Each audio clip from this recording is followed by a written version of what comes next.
Good afternoon, everybody. I hope you're doing really well. Welcome to our stories hosts. How are you? Hi, guys. You are welcome. So today we have, oh my goodness, I am so excited to have Rene from Lisou with us today. Oh my goodness, you're going to love this. I'm just waiting for her to join. And here we go. Hi, everybody. You're very welcome. Good afternoon. Hello, hello, lovely lady. How are you? I'm really well. I just realised the last time I saw you, I had short hair. Yes. Where does this gorgeous hair come from? Formative, super long hair look. It is absolutely stunning. You look like it's your daughter or something because you look amazing. You I look love so good. That's actually made my whole day. Oh, well, it is lovely to have you on with me today. And I don't know what the weather's like with you, but it is quite sunny here in Northern Ireland. What about you? It's a little bit touch and go. Every now and again, it's really sunny, and then grey again. It's so boring, isn't it? I just want I to sit know. here like now. Yes, I know. Well, let me introduce you a little bit to everybody that is joining us. You don't need an introduction, let me tell you, because your brand is the most amazing. I am a huge fan, and I know there's going to be so many people already know who you are. But you are founder and creative director of the beautiful London-based fashion brand called Lisou. Lisou is, if I'm right, 4 years old. 4 years old, yeah. Yeah. I just, first of all, is this a new line that you're wearing? Is this a dress or a top? Actually, no, it's not a dress. Today is a little bit of a kind of, I'm going to try and turn the light so you can see it properly. Today is a bit of a jeans day because there's so much going on.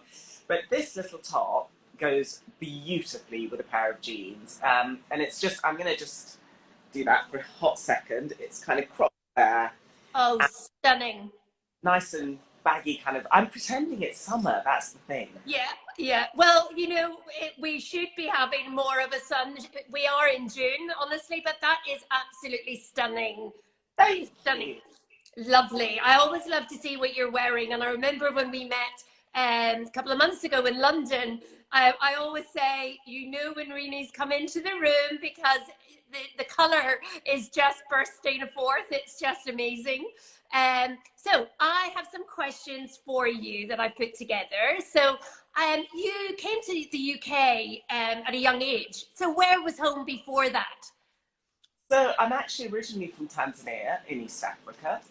And my parents worked for the UN, so we just travelled around an awful lot. But at the time when I came back to go to school in the UK, I was just eight.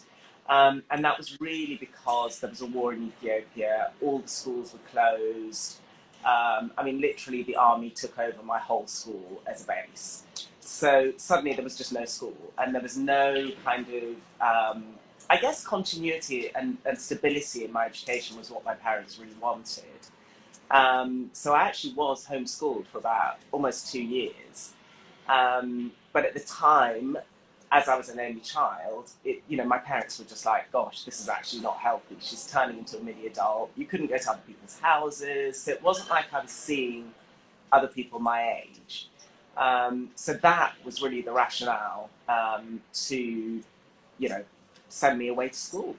Yeah, amazing. And goodness, what, the memory of that and, being born into that and not being able to go to school and all, that's incredible. And we don't realize actually how blessed we are that actually we get to go to school on a day-to-day basis, but actually there has been situations across the world at times that you actually do not get to have a normal upbringing, you know, around peers, around and school friends. So that's incredible that you've come, you know, that you have made something so amazing, also out of your life and out of your brand. It's so incredible. And so you went to school in the UK then, that's right? UK, and actually, I mean, it was a really steep learning curve because I don't know how my parents picked my school. It feels like they sort of had a drawing pin and they just went, oh, we'll send her there. But obviously, they wanted to send me to the countryside, somewhere sort of, you know, a bit quieter and safer. And obviously, because they weren't here, they couldn't send me to a city. Um, but, you know, imagine I'm used to warm weather. I suddenly arrive here. It's September. We're plunged into winter like I've never seen winter like it before. I've never even seen snow. I've never been so cold in my life. Different food, different culture to adapt to. So, yeah, you know, it was a lot. It was a lot. Only Yes. miles around. So there were a lot of things. But, you know, I think every kind of adversity you face in life just makes you the person that you are. So, you know, the kind of silver lining to that was it made me a very resilient, independent person. Yeah. Maybe I'd be someone else, you know, if it wasn't for that, and maybe I wouldn't be here and I wouldn't have the career that I've got. Yeah, and I absolutely get that 100% because, you know, my own story came from trauma, you know, as a child. And, you know, I would tell people my story, which I'm really, really happy to share. And, you know, the idea of me being able to turn something so negative into a positive and launch my brand, you know, about storytelling, telling my story. People would look back or would say to me, you know, do you ever look back and regret? And I actually don't, because it actually has made me who I am today. So I get that 100%. You kind of see the silver lining, don't you, in every situation? I always think there's a silver lining to every cloud, and you know, there's a reason something is happening to you. Um, and it does, it just makes you more resilient. And also, you know, isn't it nice to have an interesting story? Yes, absolutely. So when you arrived in the UK, then you went to school here, then you went on to study. Did you study in fashion? What did you do? What was your love after school? I'm just smiling because there's a message saying I love you, and I'm so thank you, gracious. One of my relatives in Tanzania, so that's so sweet of her to Oh, say. is it? Lovely. Hi, how are you? And she always watches, and it's so adorable. That's Um, lovely. but no, in terms of training, no training. I'm very self-taught. Um, I think actually it's fair to say that my mum taught me everything I knew. So when you live in places where there are no shops, there's war, my mum made everything. I mean, quite extraordinary. It's things I could not possibly do. You know, she did curtains and cushions and everything. So all of my clothes were made by my mum. So it was a little bit like wearing couture every day because nobody else had what I was wearing. And I got to sort of assist in the process and say, I don't know if my mum would say assist actually, I was just very bossy. And I'd be like, I want this and I want it to look like this. And we would go fabric sourcing together. So I really learned from her that element of it. In terms of designing prints, if I'm really honest, it's not something I even knew I could do, even though most of my school life was spent doodling, and I didn't realize that that was textile design. You know, Yeah, yeah, and I always find it really funny because my best friend at school and she's an artist, a fine artist, and she now has her own company making cards and just beautiful, beautiful illustrations. And it's so funny that at school, those were the things we got into trouble for. Her yes. caricatures and, you know, really quick little cute sketches and me doing patterns on all my books. And yet it's so funny that that's ended up being our career. Yeah, absolutely. It's incredible. And you know, so really the brand is a homage to your mum. And you know, she's been a really big influence in your designs. Um it is amazing. So then you became a stylist, is that correct? Right. So I did some styling, and then to throw a real curveball on the whole thing, I also went into academia. So what I realised was that because I'd been brought up in the British education system, which, you know, I'm not knocking at all, it's fantastic and it gave me so much, and still does, I had learned British history. I'd never really learned, you know, history about where I come from and my own continent. So at the same time as I was styling, I then embarked on an MA to study African history and politics, so that gap would be filled. So I was that mature student. Wow. Got irritated when other people messed around because I was like, I paid for my own course. Yeah. Oh, that's incredible, and how interesting to actually to do that and to go into and study that. And was that prior to you becoming a stylist, or was that when more later on in life? I literally was doing it at the same time. Oh gosh. So And I was this pre babies, I take it? no post babies. Oh my goodness. Well, that's even more admiration for you, because being able to do that as well with children on tow is incredible. But well, the good thing is that they were little, so they go to bed early. So Yes. and that literally as soon as they were in bed, I was writing essays and doing Yeah. all pieces. Or if they were having a nap, I was quickly doing that. So actually, it kind of was easier than having a job in many ways because I could really structure when I wanted to work. So the same with styling. It was very easy to say, right, it's summer holidays. I don't work during the summer holidays because I want to be with my kids. But if jobs come up that sort of work with my schedule, then I'll do that. Yes. And then that sort of from that, because I enjoyed that kind of high-low kind of mixture of frivolity and fashion, but also with something quite serious, I then went on to teach at SOAS, which is the School of Oriental and African Studies, which is part of London University. But again, that was amazing because I literally was like, I can only teach on these days and I can only teach between school hours. So I kind of made it work. And I was lucky Yeah. that I was able to make it work because the people who were hiring me sort of understood. Yeah. Yeah. I mean, with styling, they didn't have to understand because that was freelance. But with Yes. working at the university, they completely got it. And also, how many, you know, it's not like I had a lot of competition. Not many people are able to teach Swahili, which is what we speak in Tanzania, and have an understanding of both cultures. Brilliant. Amazing. Well, that is really incredible.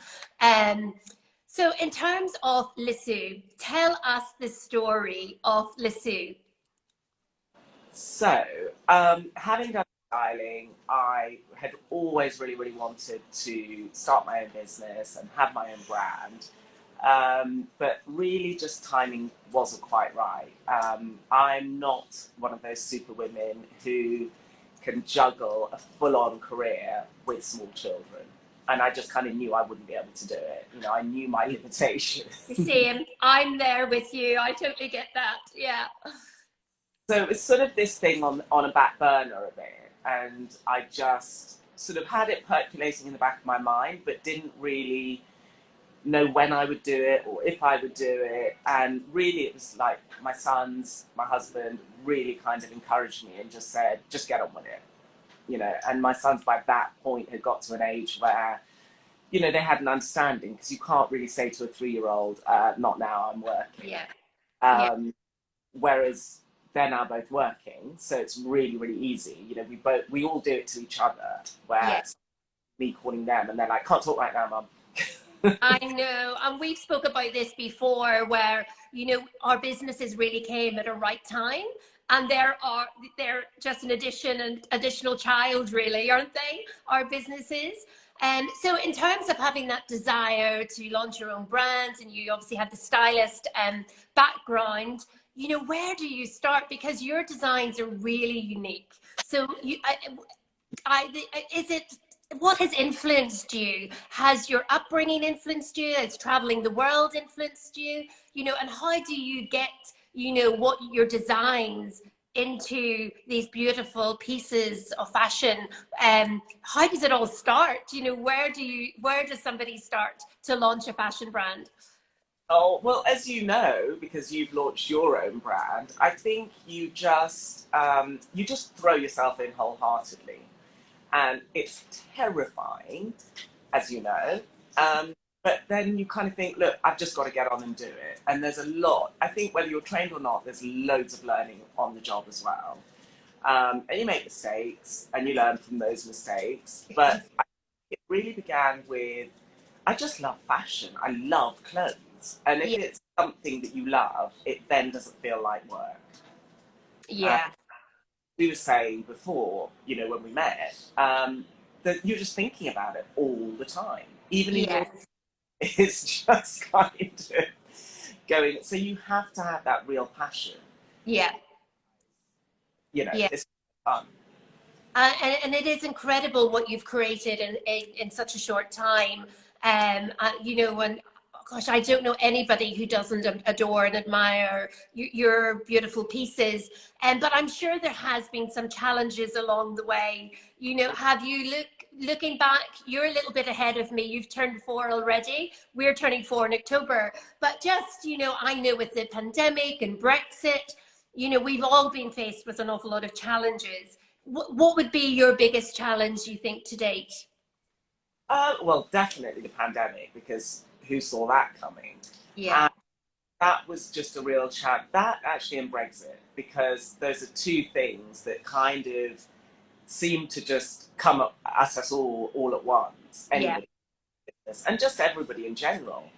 And you're sort of, the pandemic came and you're kind of like, oh my God, is this the end of my business? You know, of course you think about the humanitarian side first. I'm not yes. that delusional. I know, I know. But it's like your other baby. So I think that was a huge challenge, and just learning to find a different way around the problem and learning to try and overcome the problem. And at that point, you're sort of like, okay, I can be miserable about the whole thing, or, and you are for a hot second, I was anyway. And Yeah, then you kind of just go, right, what am I going to do? Because if everything goes horribly wrong, I at least need to know I did my absolute best. I tried every single which way. yes, And then, you know, that at least you had some control over. I think the Brexit situation is so much tougher because you're just getting slapped with all these extra charges all the time. I mean, we produce in Portugal and they are amazing and the quality is incredible. But, you know, there's no kind of structure within the UK that makes it affordable to produce here, not to that yeah, same. So yeah, it's that thing of like, you can't suddenly expect your customer to pay double the price because they're yeah. not why that's happening. But at the same time, you know, you're having to sort of swallow part of that cost of Brexit. I know. It is crazy. And And we find it as well, even with our ingredients and stuff. Everything is so much longer to get, even, you know, our glassware, everything. It's just getting incredibly difficult. Um, but yeah, so I mean, I agree with you. I definitely feel the pandemic and Brexit are two things that we have had to endure as well. And did you have a bricks and mortar shop? Do you still have that? we did. But then, of course, the pandemic hit, and it was just like having a really expensive storeroom. So, you know, because we knew it was going to have to be closed for so long, in fact, we didn't even know how long. Luckily for us, we had a break in our contract, so we just thought, you know what, we're going to let the shop go and sort of, you know, work with what we have and see what comes next. And that's not to say we'd never ever have a shop again, but I think at the moment for us, the focus will be more pop-ups than committing to another shop. Yeah, and I think it's great to look at it that way as well, because you know we've spoken before about how difficult it is to you know, as a young brand to remain in stores, etc. But you've built a really good D2C brand as well. And I love the fact that, you know, you're very, very much in touch with your customer. You do your lives, etc. And it is incredible that we can actually get that chance to speak to so many more people from our websites than we would if we just had one store. So it's great that you've really built that brand, that D2C brand. Yeah, well, that's, you know, one of those things with the pandemic. It was just, right, what can we do? How do we turn this around? And actually, that's really when we started doing IGTV, because if I'm really honest with you, it's not my comfort zone. And literally, I had the whole team here going, you've got to do it, you've got to do it. And they've been saying it for ages. And I was like, Yeah. no, no, I want to be in the background. But then suddenly when those things happen, they push you out of your comfort zone and they make you have to make decisions that, you know, you have to save your business. Absolutely. And I think it was Donna Ida, who we both know well, who actually got me listening to her and listening to how she spoke about, you know, this is your shop front, this is your store. And don't worry if you've only 5 or 6 people watching, that's 5 or 6 people that would be in your store. So that's, for me, also give me a little bit of encouragement listening to her doing her lives, because I was like you. I wanted to remain in behind, and I had some girls running social media who kept saying, you need to, you know, people want to see the founder, they want to know about you. And I was like, no, no, no. And it took me a long time to be able to step out as well. But now I love it, because I love listening to other people's stories, how they've got to where they are. So it's incredible. So I am with you. We've had to take a step out and really do that, you know, to do that for our businesses. Yeah. Also, what inspires your design? So, I mean, a big part of it is my heritage and being East African. And I always say that it's a little bit like an amalgamation of the two cultures that I grew up in. So I think sort of in terms of the prints and the colours, that definitely comes from my heritage. And then in terms of silhouettes, I think that's very much influenced by a Western aesthetic. So in a way, you know, the way that my prints and my designs come out is literally a reflection of who I am. Yes. That's of two things. Absolutely. And I mean, your pieces are so comfortable, and I love the idea that it is a slow fashion, because you have great that core values, but you know, for the brand, you know, really strong DNA, and one of those is slow fashion. And I mean, your pieces are timeless. They are something that are never going to date. You know, the fits, the styles are beautiful. Was that something that you always wanted to create? Was that always going to be part of your core value, the slow fashion? Absolutely. I mean, I think it's so important at the moment. We live in this world where, you know, there are so many options, but to me, it's horrifying that you can literally shop for, say, a Friday night out or a Saturday night out, whatever, and then that's it, just chuck it after that. You know, I just think things should be made to last. And I have things in my wardrobe that literally I've had for 25 years. Yeah, same. Or were my mother's. Yeah. So, you know, which is lovely as well, because then that piece has its own little story. Yes, absolutely. And are all your pieces silk? No, from Lisou they're not. So we do a real mixture. We do this silk jacquard, which obviously has to have metallics in it. So Yeah. behind me there's this sort of silver, gorgeous coat. And we've also gone into velvet and trying to think now, just off the top of my head, sequin, lamb, basically anything shiny that makes me smile. I know. But it's amazing, because as I said earlier, it literally, as soon as you walk into a room, heads turn, because the color that you carry, and you carry it with comfort. you know, you're confident in your pieces. And I think that goes for everybody who wears your pieces, because you automatically, you feel beautiful. You know, the color, the pop of color, the quality is just fabulous. So I definitely, I can see how this slow fashion, timeless pieces are really, really good, and especially for today as well. You have other core values as well that are very exciting. Do you want to share a little bit about that? Um, yes, or ask me whichever way you want to do it. Yes, well, I'll ask you. So basically, you give back as well. You have a huge heart to give back, and you've done the London School Designs. Isn't Yeah. that right? Tell us a little bit about that. So basically, this is something that, in fact, has to be reinstated because during the pandemic, obviously, we couldn't do it. But the idea behind it was that I was sort of thinking, first of all, if you're at school and you're really good at creative subjects, especially, and I'm talking mainly about state schools, so government-funded schools, for anyone who doesn't know what state schools are, there's very little priority given to creative endeavours. It's much more about academic subjects. So some kids are only having, 1 hour a week, if that. And actually, if you're a creative, then isn't that awful that you're going to go through the Yeah, whole feeling like an idiot? But you're not yeah, an idiot. Your yeah, skills are elsewhere. And then not promoting something important. And then the second thing was that I just think that all creativity is a marker of culture, and it's a marker of the age in which we live, the times in which we live.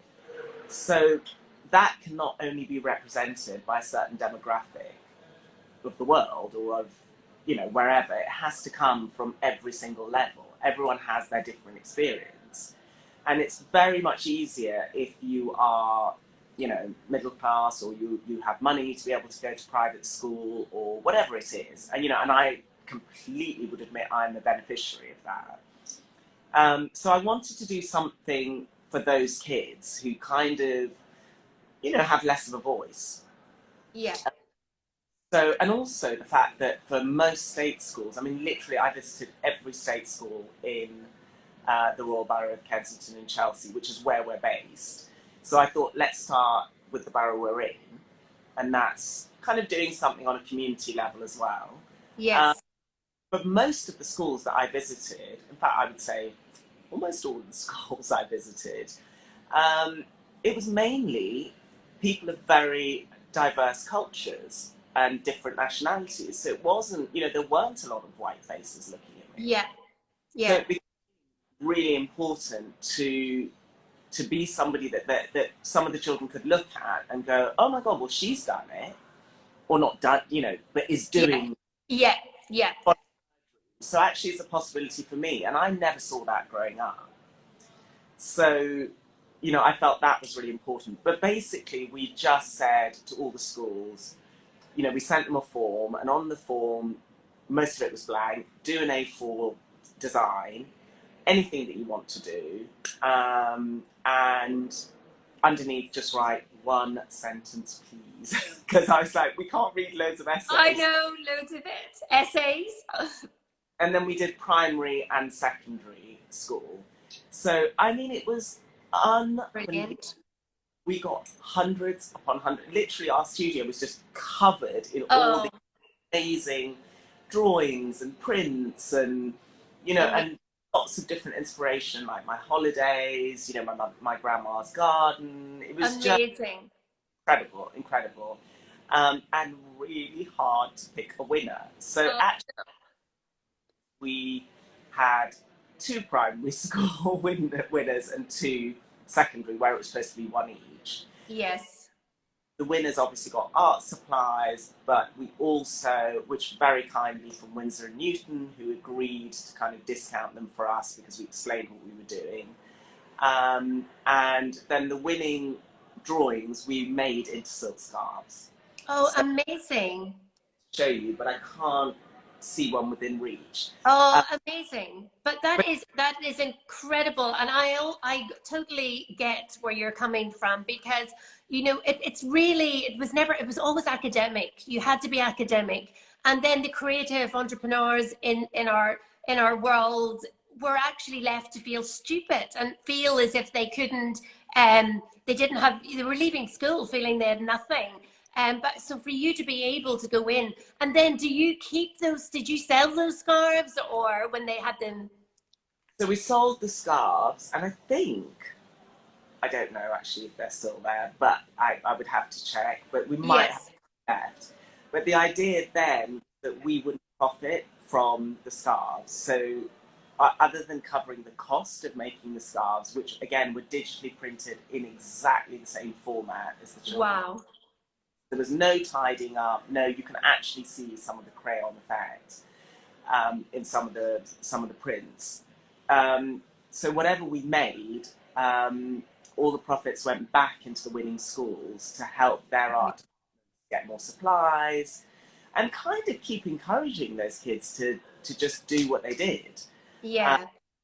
I'm Incredible. And I'm quite sure they were really proud to see their designs oh, actually oh printed on a scarf.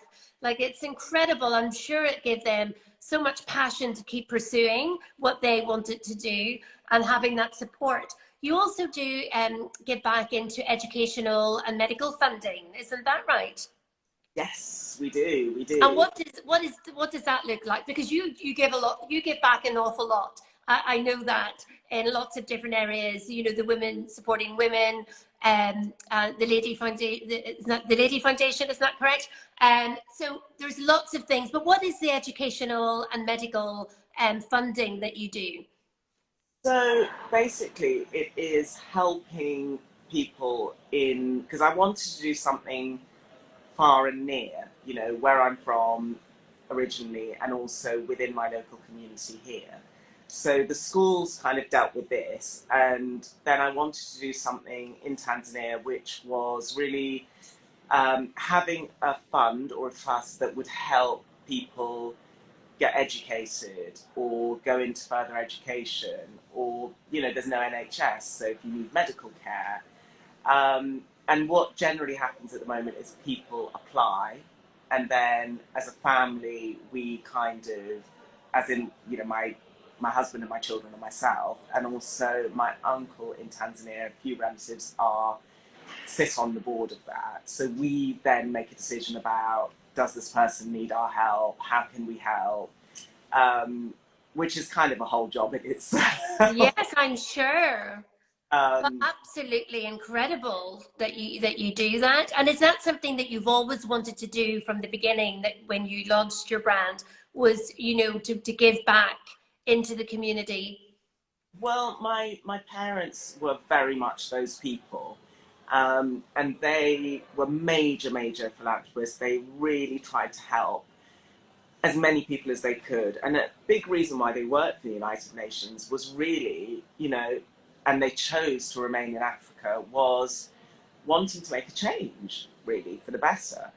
Um, and, you know, they both worked really hard to get to where they were. They didn't have the advantages that I had. So I think that that's what they really wanted to pass on. So it was kind of, you know, it's always been in our culture, really, Yes, family, and from both sides, from my husband's side as well. yeah, So it wasn't like a, you know, a new idea, or it was just like, this is part of my duty is to yes. continue legacy as well. Amazing. So, you know, I admire you so much for doing that. You also have a really strong core value and sustainability as well. I have so many questions for you. I feel as if we're going to be here forever because I love listening to you. Um, but you have sustainability at the heart of everything that you do, and you're looking towards becoming zero waste. Yeah, You obviously recycle the scarves, the cut-offs into scarves, isn't that correct? Any material, you don't waste anything. scrunchies, and I think we've even done it with pajamas. You know, wherever we can, we're trying Yeah, to use up as much fabric as we can. Obviously, create less waste. Use as much biodegradable, sustainable material, and obviously that's not always possible. So to create a metallic, you know, there's no other way around that. You have to Yeah. use it. But I think if you're then making something that's going to last a really long time, you know, hopefully that kind of balances out. If you see what I mean. Yeah, absolutely. You know, No, I definitely. vintage that sometimes isn't made out of particularly nice things, Yeah, but you know, I'm giving it another life. absolutely. And you also do One Tree Planted, isn't that correct? We So do. I feel this list is going on and on. You have so many good things that you do. It's incredible. And you really do not shout about it enough, because it is incredible what you're doing and giving back to the environment and to the communities and people. But what is One Tree Planted? So One Tree Planted is a company that we sort of have collaborated with. And basically what they do is they replant trees all over the globe. And that sort of, you know, helps to offset the, you know, the carbon footprint that we create. And as we all know, incredibly important to have trees, incredibly important for the earth, incredibly important for us, and so much forestation has been destroyed. So we have partnered with them so that for every full price item that we sell, we plant 5 trees. And thus far, I think, I couldn't give you an exact number because I'm terrible at these things, but I know that it is well above 3,000 trees, and they're planted all over. So as Yeah. we all got to choose, um, actually that was my husband's idea, but we started it off by all of us choosing a place where we wanted to plant our first trees. So we've got trees Brilliant. in India, in Canada, in America, in Africa. Everybody kind of picked a place where they wanted to plant their trees, but otherwise we kind of let One Tree Planted select Yeah. where to go. Incredible. And it is true, you know, because people think sometimes it's been more sustainable using wood, but the trees have to be cut down. And we see it in our industry as well, where sometimes it's just not, you know, viable to be able to use some plants and to use some flowers. And, you know, even in our labels and our bottles, we have chose to use marble mining waste. So it's rock paper, not wood paper. So it is those little small changes, you know, just start somewhere small and build it up, because I think people get put off and think, oh my gosh, it's a massive project, sustainability. And yes, it is, but it's so important to be able, you know, to start somewhere. So even at doing that and being able to plant trees you know, is incredible. And to do it as a family as well, I think it's lovely that you've all got involved and chose different areas that you guys want to plant. So tell me, what are the plans for Lisou Oh, well, that you can share? hopefully, you know, more growth, and by that I mean kind of more offerings from us. So, you know, there are lots and lots of things. As you know, your mind just buzzes and buzzes with new ideas and what else can we do and what else can we sort of use our prints to create. And there are loads of things. But, you know, budget is budget and Oh, have to happen when they're meant to happen. yeah, I yeah. wish endless amounts of cash to throw at the I situation. know, and if you find it, please send some my way. Definitely could do with some. I will pluck away and I'll be literally showing it to everyone I know. Yeah, yeah. So I could go on. I have so many questions, but I know that we'll probably keep people too long from going back to from their lunch, etc. So I wanted to finish off with you a little bit, just little quick fire questions, some fun questions that some people might want to know about you.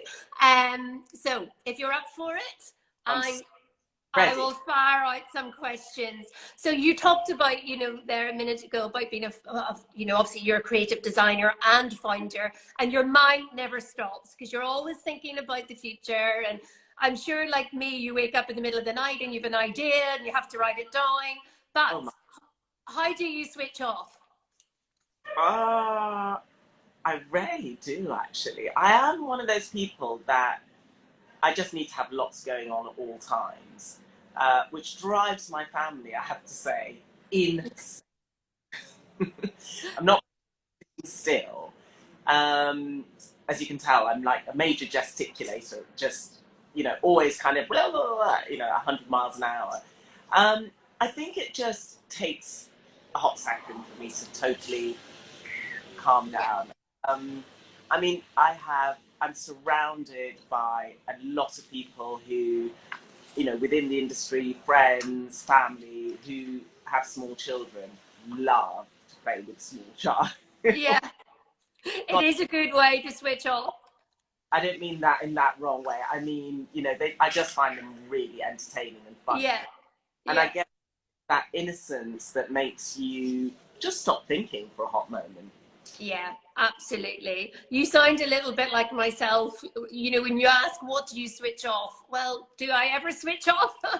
I think we have to train ourselves. And even at that, then we become irritated because we're trying so hard not to think of work. So what is your favorite color this summer that you're excited about? I am loving this hot pink that you can see behind me. Beautiful. Obsessed with that. I always like a little bit of red. Yeah. Yes. Uh, I love that red. Is that actually current season, that top? Current season, it's online now. And Oh, it comes blue as well, a blue beautiful. stripe. But such a good kind of, because it's not cropped so much, but it's just that little bit shorter. But because it's so loose, really good for this weather. Yeah, I'm definitely going to be looking at that. So cooking or eating out? I mean, I'm tempted to say cooking because I do love cooking. But then again, God, that's a really difficult one. Because eating out's gorgeous. Not having, when my problem to think about food, that's eating out. Let's go eating out. Yeah. So if you're cooking, what would be your favorite dish that you like to cook? I love to cook risottos. Anything with fish. Love cooking those things. Yeah, I mean, I guess anything quick and easy. Yes. Only because I'm poor. If it's a Sunday, then I'm really happy to spend ages cooking something really, really complicated. Yeah. I don't have time. Yeah, no, same. So with TV shows, music, or podcasts? Ooh, TV shows. So Netflix is literally my savior. It's the one thing that I kind of go, ooh, probably. Yeah. Loved Ozark. Yes. Inventing Anna, obsessed. Yeah. But then, on the other hand, I'll tell you what my latest little obsession is, and I only just discovered it, I'm late to the party all the time, interior design masters. Because it's quite interesting looking at the process of design from a completely different angle. So what is it called? I don't think I've actually seen that. Interior design masters. I have to write that down. My brand. Oh my gosh, I'll be watching that. It's quite easy to get invested in all these people, and they all want to be interior designers, and just learning something from a different perspective, because it's very different from designing clothing. Yeah, but it's great to find a program that you can just switch off with, isn't it? Mine is usually something ridiculous that I can just literally switch off. And my family tend to look at me when you're actually watching that. So skincare. Sorry. If I'm really, really wanting to go lowbrow, Real Housewives. Oh yeah. I'm literally a goner, and honestly, my family, they come in and they're just like, what are you watching? But then the funny bit, they'll watch with me for 5 minutes and they're sucked in. They're sucked in. You're totally sucked in. I'm with you. I love all the housewives. I just can lose myself in it. So I'm with you there. So in terms of skincare, what skincare can you not live without? Because you've incredible skin. Thank you. I do love Sisley products. Yes. Expensive, but I think that their eye cream I've been using for years. Years. Kind of thought it works, so I'm not going to change it. Yeah, no, absolutely. I would be with you there also. If you find something that works, stick with it. And go to travel destination. Um, Either Tanzania or Ibiza. Oh, nice. Very good. Any summer plans? I'm hoping to do both of those things this summer Oh, because good. Lovely.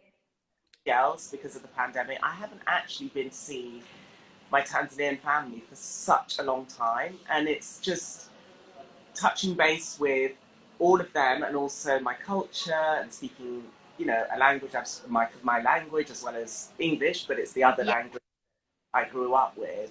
yeah, It yeah. just nourishes my soul. Yeah, no, incredible. And I'm sure that was difficult throughout the pandemic, not seeing family and not being able to get back home. So finally, we all have a sense story. We all have something that just takes us to that certain place or to that certain person. Do you have a sense story?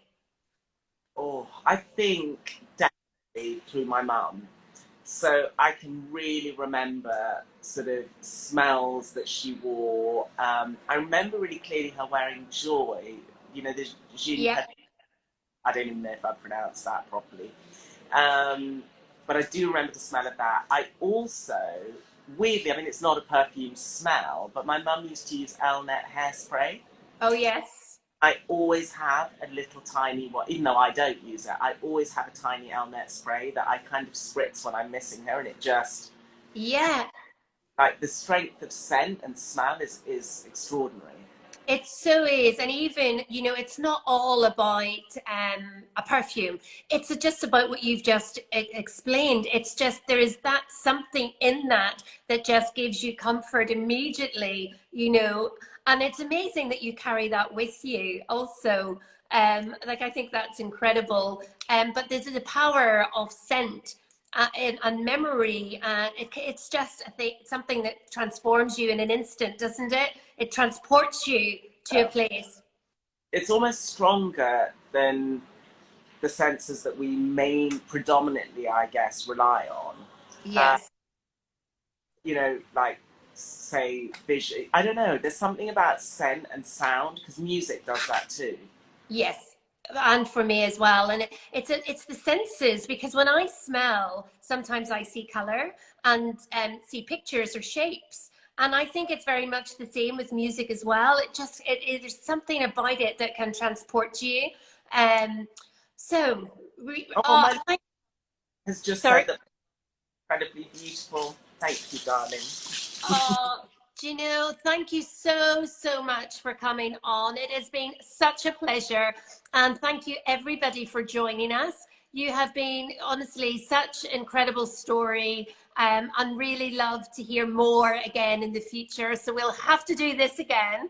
Um, And we're seeing each other super soon anyway. we are, definitely. We will make that happen. Thank you so much for having me. And also, You're thank you so much for being so complimentary. I could do this repeatedly because you're so. You just need to phone me every day for a little pep talk. All right, you take care and have a lovely rest of your week. All righty, take care. Bye bye.